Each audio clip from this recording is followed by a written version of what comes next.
Welcome, I'm Malcolm Gallagher, and from the UK studios of BizVision, you're watching the BVTV network with guest Jan Cavelle. 2021 is well underway, but sadly, too many people and businesses have now got no clear forward vision. Uncertainty still abounds, and again, sadly, too many are letting uncertainty rule. Our BizVision theme for this quarter is the one word, Awaken. That may be awaken to new opportunity, perhaps starting your own business or going for growth. My guest today can certainly help you achieve that. She has started and grown many businesses to multi-million pound success and has a new book about to be published called Scale for Success. So let's get some awakening and chat with Jan Cavelle. Welcome, Jan. Malcolm, thank you so much. Lovely I to have talk to say, I must just say, in my achievements, I've only grown one to multi-million. I have had lots of businesses, but only grown one to a larger size. Many businesses, but one to multi-million pounds. That's good enough as it is. That's good enough as it is. Now, in this BVTV talk show, I'll be chatting to Jan in three parts.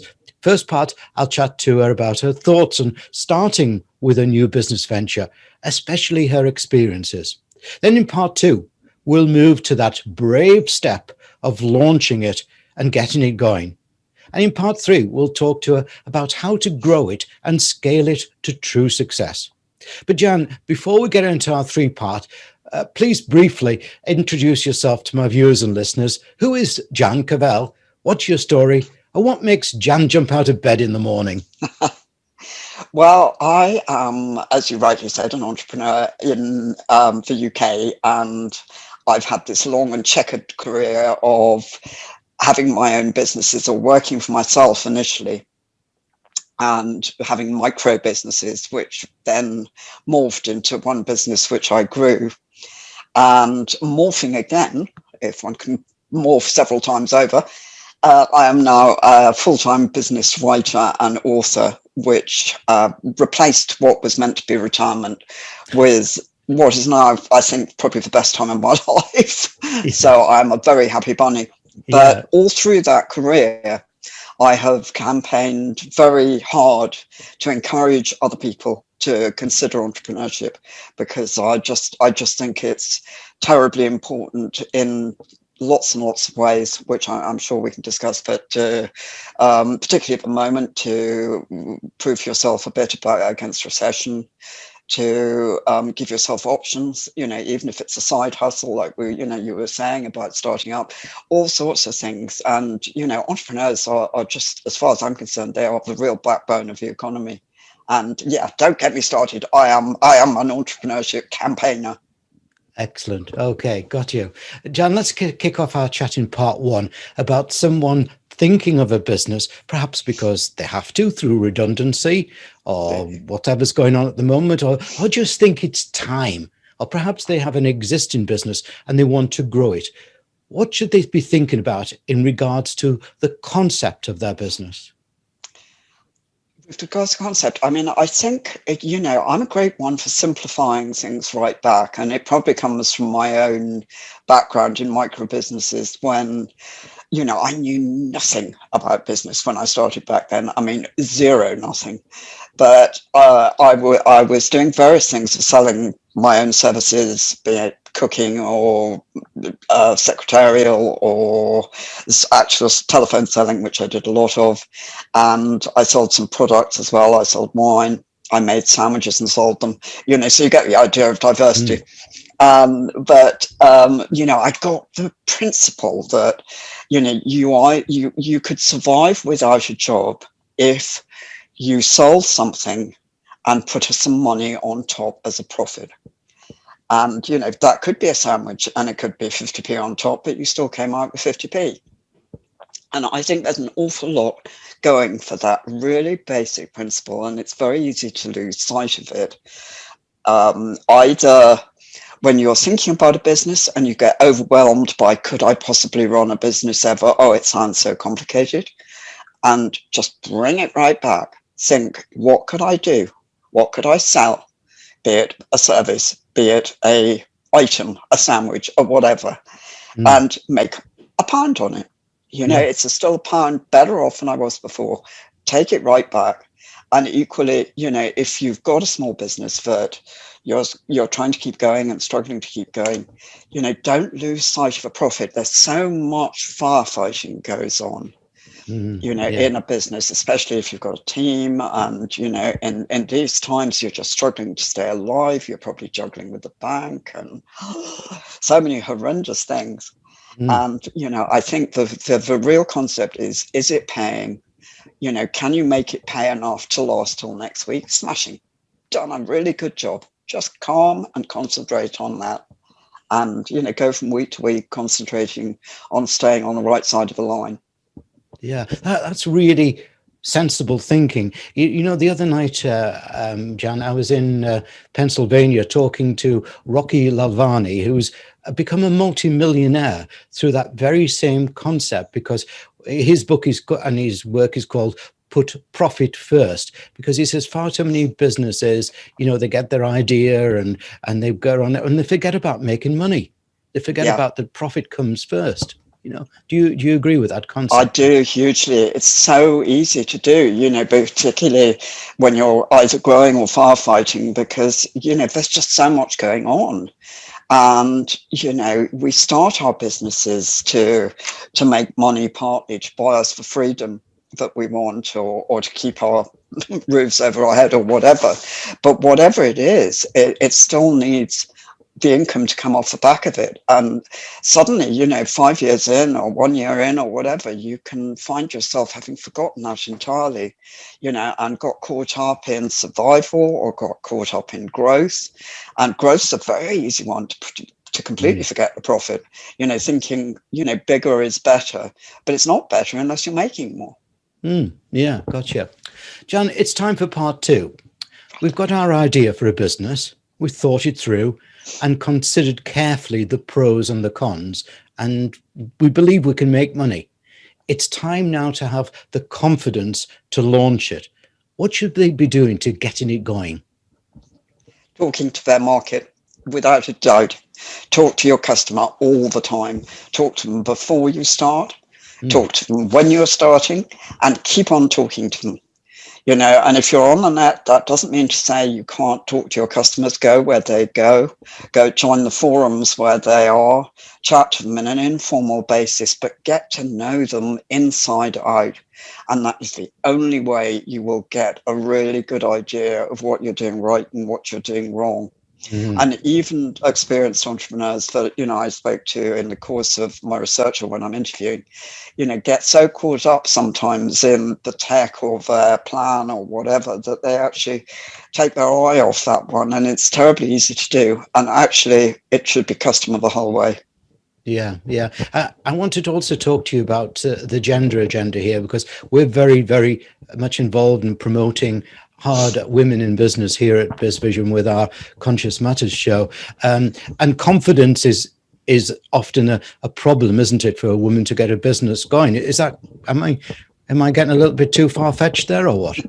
No, it isn't. You're quite right. It is still a problem, and there is still a huge problem with gender and business. But oddly enough, I think there is. I mean, I know for a fact there are huge insecurity issues with men in business as well, and they suffer from imposter syndrome and all the other things. But I don't think they talk about it as much. It's that old thing that women are more talkative about things.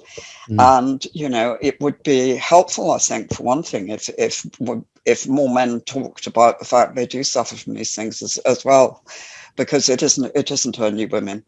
But we're all in the same boat. And entrepreneurs, on the whole, I mean, of course there are exceptions, but 99% of them, one of the things they have in common is they are really nice and kind and helpful to other entrepreneurs. Yeah. And so if you're feeling shaky and low in confidence, reach out to somebody. Send me an email. I'm very happy to talk to anybody who's struggling. And just ask for a bit of reassurance. Check you're doing the right thing. Take a deep breath and have a go. You haven't got anything to lose, but if you don't start, you'll regret it. Yeah, I'm totally with you. And there's a lot of peer-to-peer networks as well around at the moment. There's some research was done by London Metropolitan University some years ago there, and it was saying, that women don't get started in a business because of lack of support from their spouse, who say, "Well, what do you want to do that for?" And so on, which is wrong, isn't it? In today's world. And let's hope that people like yourself are giving women the right confidence. But also, everybody needs confidence to get it going, don't they? Absolutely, absolutely. Yep. But there is an amount of fake it till you make it going on, and that's fine too. Yeah. I remained for much of my career terrified that I was no good and couldn't do it. So it is quite normal. Tell yourself you're normal when you're feeling like that. Yeah, yeah. What do you say to those people who say to a budding entrepreneur, "Well, that won't work"? I mean, we had it last year with this guy when we started our BVTV network, and he said, "Well, it won't work." And here we are, nearly a year later, with nearly 10,000 viewers and 8-9 channels. But Absolutely. Lots of people are told it won't work, won't they? Everything new. Well, if people say it won't work, you're so right. But, it comes back to talking to the customer again. If because you've talked to the customer and done enough research that it'll work, then yes, it will. If you just think, I've got a brilliant idea and haven't talked to your customer, the chances are it won't work. I do come across a lot of people when, I've coached sales and selling in the past, and they say, but I've got this brilliant idea and I'm talking to people and they're not buying it. And I'm going, have you actually tested it and found out they want it? Because if there's no market for it, however brilliant it is, it's just in your head, Yeah, got it. Customer. Thanks, Jan. Now for part 3, a speciality of yours, and that's growing your business, or using more modern terminology, scaling up. Scales for Success is the title of your new book. So, Jan, what's the book about, and how does our startuppreneur, well, it's a new phrase, isn't it, apply its principles? Well, I think, Scale for Success came from my own struggles to scale up, which were huge. And, the gap between, depending on sector, but between 1 and 10 million is a nightmare time for businesses. And, for some businesses, that should be a consideration from day one. If you're planning to grow, the earlier you put right principles in, the better. If you're not, and you're absolutely sure you're not, great, don't worry about it. It's a different ballgame. But what a lot of people do, myself included, is, grow very happily. I was very strong on sales. And so up I went, knowing absolutely nothing about scaling and not having the right strategies, the right people. Finance wasn't so much an issue, but, the right knowledge, the right self-care, the right, most things really.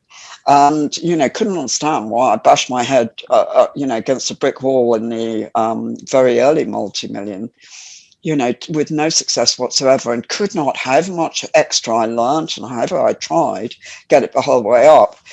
And so I set out, when I finally decided I was just worn out and it just wasn't going to happen. And I was right, looking back at it, there was nothing I could have done that would have scaled that business, actually. But equally, I thought, I want to find out more. This is such a difficult thing to do. I want to go on learning from people who've done it successfully and write a book that actually helps for people get across this nightmare period where you completely change as a business from a small group of you doing everything together, to an actual separate identity that functions, that you stand back on and you lead, and that takes on a real life of its own. Yeah. So Jan, just before I want to ask you a bit more about Scale Up, but just before we do that, I just want to remind viewers and listeners of your URL, your website. Viewers, it's on the screen, as you can see behind me. And for listeners, it's Jan, Jan, Cavelle, Cavee, Oh, double L-E. Sorry, I'll do that again. Jan Cavelle, JanCavelle.co.uk.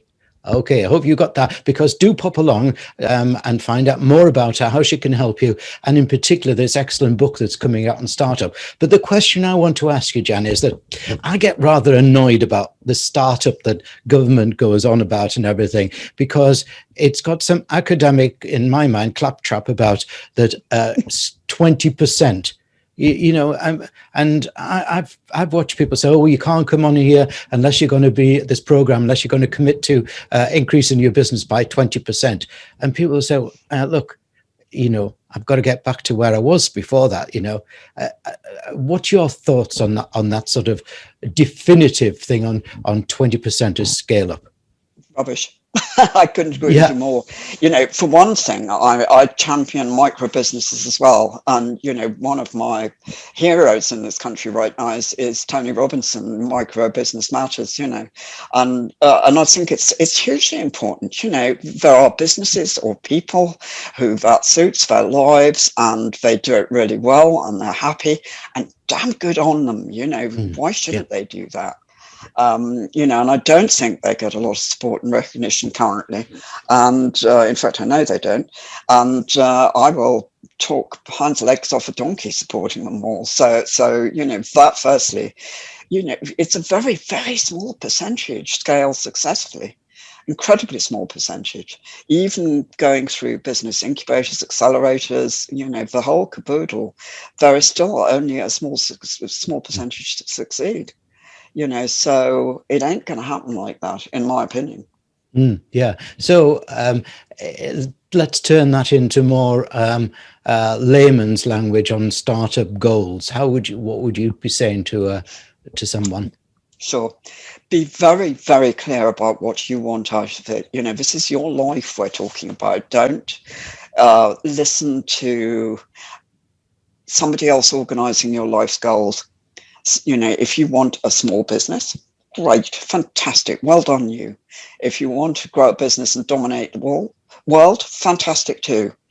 But be clear about what you want and what suits you, and plan accordingly, because they need different sorts of planning. And you'll need different levels of commitment. I think that the people I talk to, because there are a lot of entrepreneurs, wonderful people who've contributed to this book of mine. And one of the things they had in common, I think, was they were very focused on getting their businesses to a certain point.